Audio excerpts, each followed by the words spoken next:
Padahal ya, sakit hati mana sih yang aku belum rasakan yang disebabkan oleh laki-laki? Semuanya udah. Tiba-tiba aku tuh menemukan sesajen di kolong tempat tidur aku, teman-teman. Kayak sesajennya seinget aku ya, karena kan udah lama banget ya. Ada uang, ada gula, ada bunga, ada potongan genteng. Uangnya tuh dilipat kecil-kecil.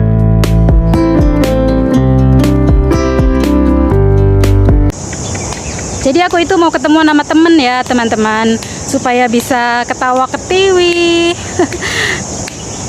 Jadi aku tuh kalau ketemu sama temen tuh bisa ketawa, bisa bahagia, walaupun aku sendiri nggak tahu itu ketawa beneran atau enggak ya. Pokoknya kalau ketemu sama temen tuh happy lah.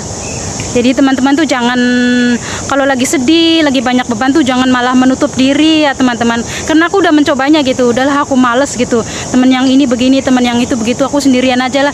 Ternyata sendiri tuh bukan solusi teman-teman. Kita ketemu temen ngobrol itu ternyata lebih happy gitu. Kita tuh lebih plong kayak gitu, bisa curhat. Ya, intinya begitulah. Aslinya aku orangnya tuh mudah nangis teman-teman. Aku juga nggak tahu ya ini tuh normal atau enggak gitu ya. Pokoknya aku tuh gampang nangis, gampang sedih kayak gitu. Apalagi kalau mau head itu ya, setannya kumpul semua itu. Nggak tahu ada nggak ya yang kayak aku. Ya wajar ya kalau kita misalnya nonton film India yang sedih-sedih atau nonton drama Korea yang sedih-sedih terus kita nangis, wajar ya.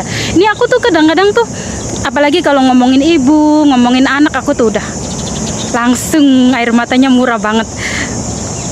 Yang bikin aku heran tuh ya, misalnya nih ada orang lagi nyeritain anaknya, kayak misalnya anaknya berprestasi banget gitu, dianya di sini anaknya selalu juara ini juara itu, aku tuh udah sedih teman-teman. Iya, padahal kan itu kan baru diceritain ya kata dia, padahal aku yang nggak tahu bener enggaknya kan. Tapi aku tuh udah mewek itu, udah nangis aku tuh. Atau misalnya kayak ada orang cerita gitu, rumah tangganya begini-begini, pokoknya pahit banget gitu, disakitin. Padahal ya, sakit hati mana sih yang aku belum rasakan yang disebabkan oleh laki-laki? Semuanya udah. Tapi kalau ngelihat cerita orang yang terlalu sedih gitu ya, padahal bukan aku gitu ya, bukan cerita aku, tapi aku tuh udah nangis. Gak tahu wajar atau enggak ya. Pokoknya aku tuh mudah banget mewek lah. Mudah banget mewek. Air matanya tuh murah banget. Kadang aku sampai sempet pengen ke psikolog gitu ya. Ini tuh normal enggak sih gitu. Beneran mudah banget. Bukan itu teman-teman. Kalau misalnya nih ya kita nonton film India yang sedih-sedih nangis, itu menurut aku sih enggak itu ya. Tapi ini mah kadang-kadang aku tuh kok mudah banget nangis ya. Ada orang ngomong apa gitu, aku langsung terharu gitu, langsung nangis gitu. Kemarin ya pas aku denger ya kan, waktu dulu aku di Twin Moon. Nah teman-temannya kan masih ngubungin, sih itu ngomongin kamu loh kayak gitu. Aku tuh kayak udah mati rasa gitu ya, biarinlah, wong hidup emang gitu kan. Kalau kita nggak diomongin ya kita yang ngomongin orang kan. Iya, katanya kamu diomongin loh sama majikan kamu. Katanya Arsi itu udah nikah 4 kali katanya. Lah emang faktanya begitu. Aku udah nikah 4 kali, terus kenapa ya, biarin aja dia ngomongin aku kayak gitu. Jadi memang sakit hati yang kayak gimana itu yang terutama disebabkan oleh laki-laki, aku tuh udah ngerasain semua teman-teman.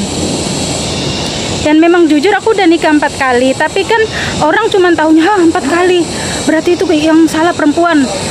Ya nggak tahu yang salah siapa, aku juga di sini nggak mau ngaku benar ya teman-teman. Jadi aku tuh setiap kali nikah tuh aku tuh udah nunggu visa gitu. Aku tinggal nunggu visa mau terbang, si cowoknya tuh ngotot-ngotot minta nikah, padahal kenal belum lama gitu loh teman-teman. Bahkan nikah yang pertama itu kenalnya cuma 2 minggu loh, belum pacaran, belum apa. Lah dia langsung ngomong ke orang tua mau melamar gitu. Lah kita di Jawa kan kalau nolak lamaran pertama katanya pantangan kan, ya diterimalah. Nah terus pengantin baru itu loh teman-teman, dia tuh setiap hari ngomongnya semoga cepat ada panggilan ya Nok, semoga cepat ada panggilan. Bukannya semoga jangan dulu ada panggilan, masih pengen kangen-kangenan pengantin baru gitu, enggak. Terus ngomongnya tuh Nok nanti kalau udah kerja kirim buat AA kayak gitu. Padahal dia itu ya nggak ikut, ibaratnya waktu aku di PT ya nggak ikut besuk, yang besuk ya keluarga aku, yang ngongkosin, yang nyajanin ya keluarga aku. Kok kayak gitu. Terus kan itu udah kelihatan tujuannya ya, udah kelihatan banget tujuannya. Pas aku tuh memang iya waktu pengantin baru tuh aku tuh iya aja gitu teman-teman. Lah pas nikah berapa hari tiba-tiba aku tuh menemukan sesajen di kolong tempat tidur aku teman-teman. kayak sesajennya seinget aku ya, karena kan udah lama banget ya. Ada uang, ada gula, ada bunga, ada potongan genteng. Uangnya tuh dilipat kecil-kecil, terus gula, pokoknya sesajen gitulah, entah berapa rupa ya, berapa warna. Nah setelah sesajennya itu dibuang ya, kan aku nanya ke suami, ini kok ada sesajen kamu yang naruh ya, untuk apa? Aku bilang gitu kan. Mungkin kalau rumahku belum di keramik, mungkin itu dikubur di bawah tempat tidur aku gitu, karena rumahnya udah di keramik, jadi dimasukin aja ke kolong. Mungkin dikiranya aku kalau nyapu nggak nyampe ke kolong, padahal aku kalau bersih-bersih tuh totalitas gitu, jadi pasti ketahuan sampah sekecil apapun. Nah setelah sajennya itu aku buang, sama suami aku tuh kayaknya kesel banget. Jadi nikah yang pertama kali itu aku tuh nggak ada 2 bulan teman-teman, nggak ada 2 bulan. Nah sebelum aku ada panggilan ke Arab itu aku udah pisah ranjang sama dia. Ya gimana ya, mungkin nikahnya dulunya tuh kayak nggak sewajarnya. Pas sesajennya aku buang itu aku tuh udah mati rasa sama dia tuh. Dia sampai sembah-sembah, sampai nyium kaki aku, minta maaf, aku tuh udah nggak ada rasa gitu. Itu yang pertama. Nah kemudian yang kedua itu orang Madiun. Kalau teman-teman di sini ada yang orang Madiun, halo, aku pernah punya suami orang Madiun loh. Kenalnya itu dari Facebook. Aku di Taiwan, dia di Indonesia. Lah tiap kali aku minta apa-apa diturutin. Aku minta HP dikirimin dari Indonesia. Lah ceritanya, singkat ceritanya, aku pulang ya dia nemuin aku, ya bawa oleh-oleh khas Madiun apa gitu ya.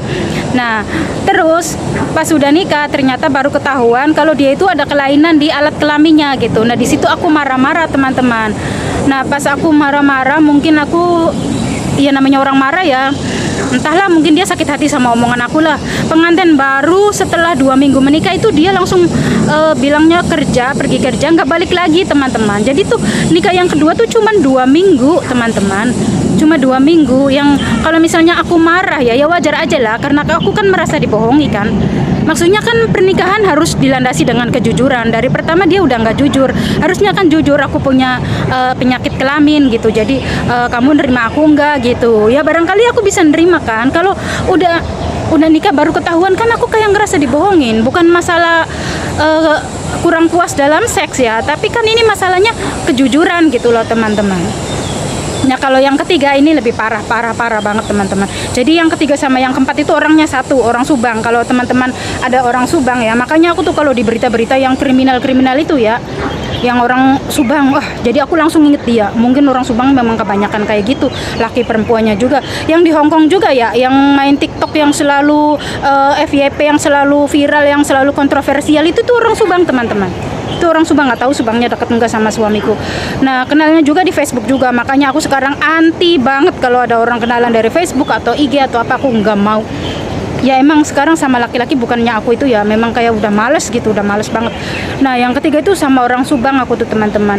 Nah dari awal nikah dia juga udah bohong sih, dia bilangnya nggak punya istri kan, ternyata istrinya masih ada di Taiwan tuh. Terus kemudian setelah kita nikah pun kebohongan gitu.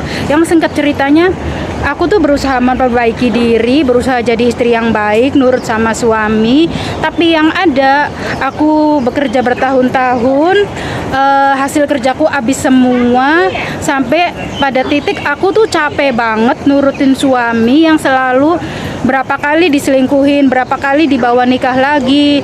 Jadi oke lah kalau misalnya uang habis ya, nggak apa-apa uang habis. Yang penting kan namanya usaha kan, manusia berusaha, tapi kan Allah yang menentukan sukses atau enggaknya kan.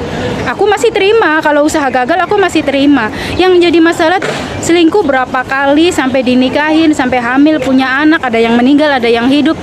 Nah di situ aku tuh udah capek banget, makanya ya kayak gitulah akhirnya aku putuskan untuk sampai sekarang sebenarnya belum cerai, tapi aku udah nggak ada komunikasi sama dia 2 tahunan lebih ya. Sempat rujuk itu teman-teman, waktu aku ke Singapura dia tuh nikah berapa kali ya. Nah, kemudian pulang rujuk lagi, ternyata dia masih begitu lagi. Kemudian ya, akhirnya sekarang kayak gini, aku udah nggak mau lagi apa aku cerai atau apa, biarin aja. Aku pun udah nggak ada niat nikah lagi kan, jadi aku nggak ada niatan untuk menceraikan dia, membeli talak atau apa, aku udah nggak mau mikirin. Pokoknya aku sekarang hidup nabung untuk bekal hari tua, jangan sampai ngerepotin anak mantu. Urusan cerai atau enggak bodoh amat lah, aku udah nggak mau mikirin gitu teman-teman.